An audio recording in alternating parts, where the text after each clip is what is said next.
Halo Sobat Sinogis, bertemu lagi dengan saya Jamal di pertemuan kedua dalam acara Sinogis YouTube Series Google Earth Engine. Jadi pada pertemuan kedua kali ini kita akan membahas mengenai import, export, dan visualisasi data di Google Earth Engine. Nanti kontennya akan berupa import data, visualisasi data secara sederhana, dan kemudian bagaimana caranya mengekspor data tersebut. Langsung saja kita masuk di script GEE-nya.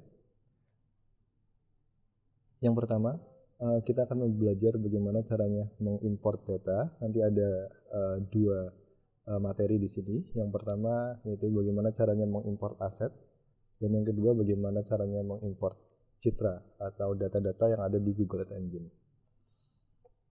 Oke, mari kita menuju ke materi yang pertama, yaitu bagaimana caranya mengimport aset di sini.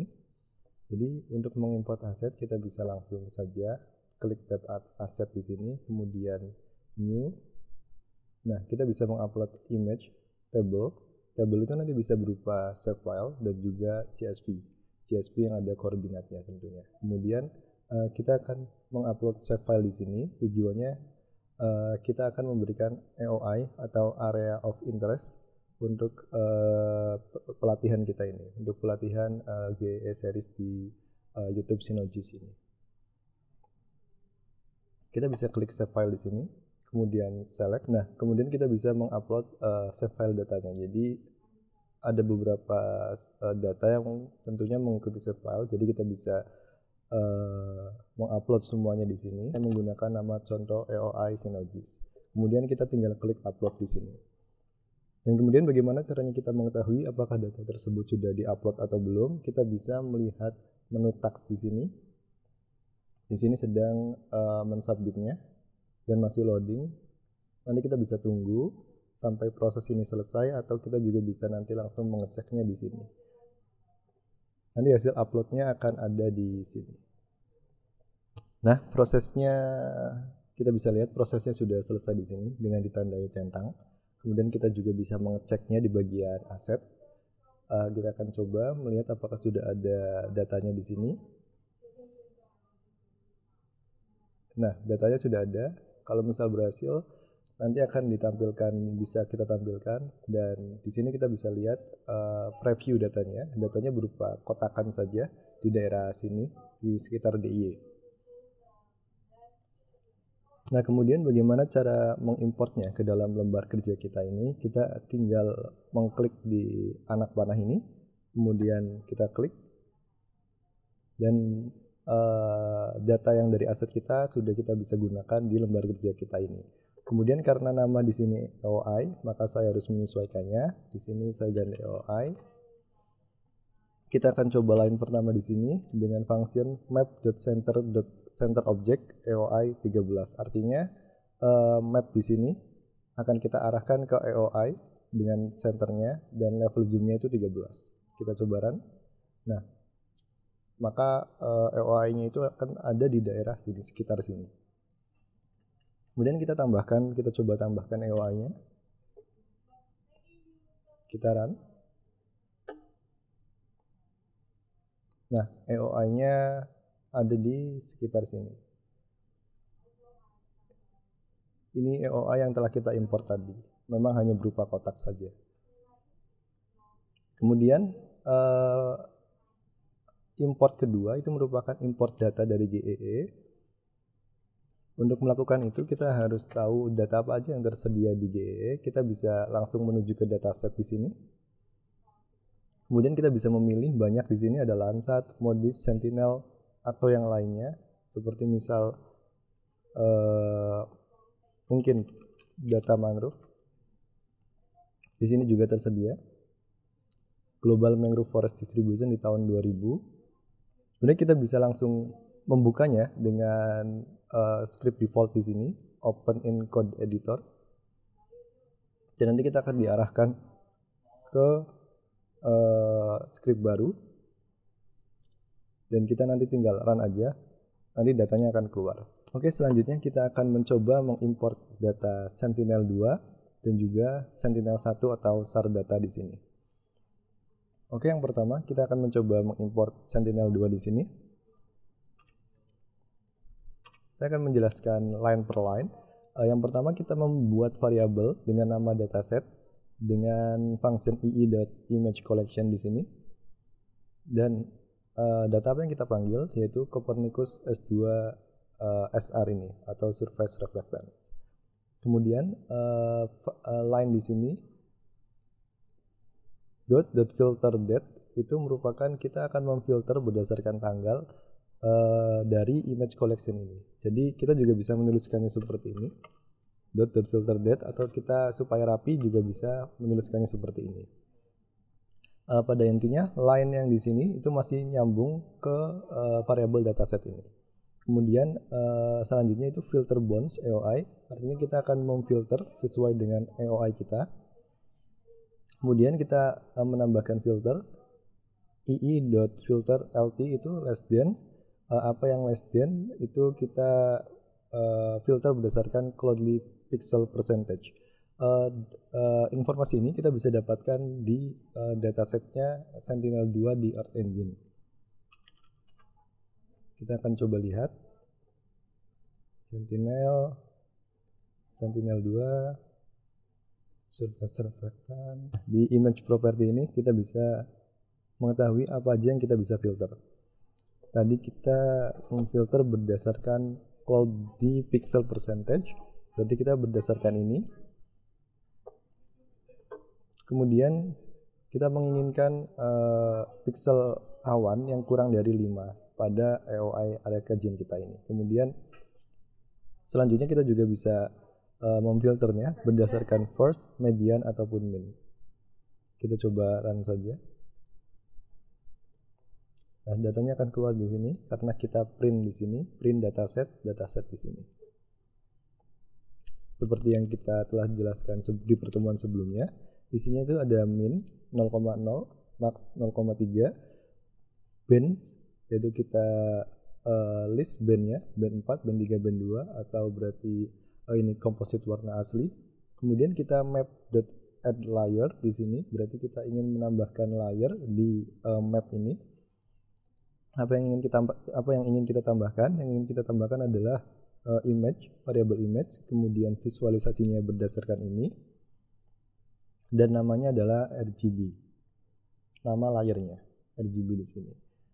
Dan ini image yang telah kita tampilkan di map ini. Oke, selanjutnya kita akan mencoba memanggil data Sentinel-1. Sebenarnya sama, pada dasarnya itu sama. Kita juga bisa memfilter date-nya terlebih dahulu di sini, variable date. Kemudian kita membuat variabel data citranya, image collection di Copernicus Sentinel-1 GRD. Kemudian kita bisa melihat dari sini Sentinel-1. Nah, kita bisa melihat di sini apa aja informasi yang ada di Sentinel-1. Atau kita juga bisa melihat contohnya ini dan mempraktekannya di sini. Kemudian setelah kita memfilternya berdasarkan apa yang kita inginkan, seperti biasa, kita filter berdasarkan tanggal, kemudian first, dan saya juga merename nama bandnya menjadi ASCVV, kemudian langsung mengklipnya sesuai dengan AOI, kemudian langsung menambahkannya ke layar, menambahkannya ke map ini. Jadi layar ASCVV, kemudian nilai minnya min 25, maxnya 5, kemudian nama layarnya ASCVV. Kemudian Sentinel-1 di sini hanya terdiri dari satu band, karena kita hanya men-select VV aja, maka kita bisa lihat hanya grayscale di sini. Sedangkan untuk Sentinel-2, karena tadi kita tidak men-select secara spesifik band apa yang kita ingin pilih, kita bisa mendapatkan seluruh band dari Sentinel-2 di sini. Kemudian yang terakhir adalah masalah ekspor data dari Google Engine. Jadi untuk ekspor data kita bisa mengacu kepada docs di sini, export. Nah, kita bisa menggunakan export image to drive ini. Nah, di sini sebenarnya di deskripsinya sudah sangat jelas apa aja yang bisa kita definisikan, seperti image-nya apa, foldernya apa, kemudian region-nya, scale-nya, dan segala macamnya. Nah, untuk itu kita coba export image to drive. Nanti image-nya yang kita export akan masuk ke Google Drive kita. Kemudian image di sini nama data yang ingin kita ekspor yaitu image, karena kita mendefinisikan di sini image Sentinel-2. Kemudian foldernya kita bisa buat folder di Google Drive kita. Deskripsinya itu nanti jadi nama hasil eksportan kita juga. Nah, scale-nya itu biasanya mengacu kepada resolusi spasial citra masing-masing. Kalau misal kita ingin mengekspor Sentinel-2, maka resolusi spasialnya adalah 10 meter, atau kita ingin mengekspor Landsat 8, 7, resolusi spasialnya adalah 30 meter. Atau kita bisa mengacu ke sini seperti biasa. Kalau misal kita bingung, Sentinel-2 itu ada beberapa macam resolusi spasial, 10, 20, dan 60 kalau tidak salah. Ya, 10, 20, dan 60, maka kita bisa menyesuaikannya sesuai dengan data yang ingin kita unduh. Nah, kalau kita tidak ingin mengekspor semua image, semua band, kita juga bisa melakukan hal ini, image.select. Nah, berarti kita ingin memilih band apa aja yang akan kita unduh. Band 4 misal, band 3, band 2, dan band 8. Misal seperti itu. Atau sesuai kebutuhan, kita bisa melihatnya di sini. Kemudian kita tinggal klik run saja. Nah, nanti hasilnya ada di menu task ini. Dan setelah itu kita bisa langsung run di sini. Kemudian ini akan default seperti apa yang kita definisikan tadi. Kita juga bisa memilih file formatnya, standarnya GeoTIFF. Kemudian kita tinggal klik run